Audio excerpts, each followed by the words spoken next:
కొండ చుట్టు అనేది సంక్రాంతిలో ఒక భాగంగా చిత్తూరు, తిరుపతి జిల్లా ప్రజలు జరుపుకుంటారు. అందులో భాగంగా మన నగిరిలో జరిగే కొండ చుట్టూ ఎంతో అంగరంగ వైభవంగా జరుగుతుంది. చుట్టుపక్కల గ్రామాల నుండి ప్రజలు దేవుళ్ళను దర్శించుకోవడానికి వస్తారు. అంతేకాకుండా చుట్టుపక్కల గ్రామాల నుండి, వివిధ ప్రాంతాల నుండి అనేకమైన దేవుళ్ళు కూడి వస్తారు. ఈ కొండ చుట్టులో మొత్తం 21 దేవుళ్ళు వచ్చి కలుస్తారు.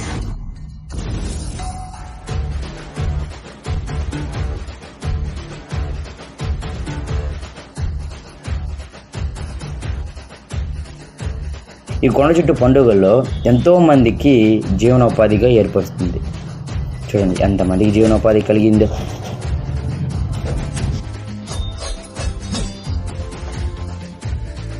ఇటువంటి కుల మత వర్గీకరణ లేకుండా కలిసిమెలిసి ఉంటూ ఈ పండుగను జరుపుకుంటారు ప్రజలు.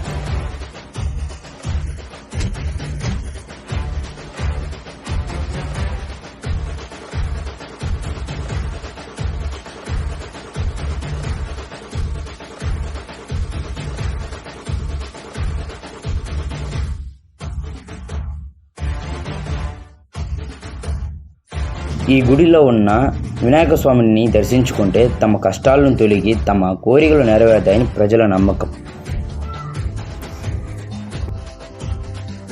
చూడండి దేవుని ఎంత బాగా అలంకరించారు.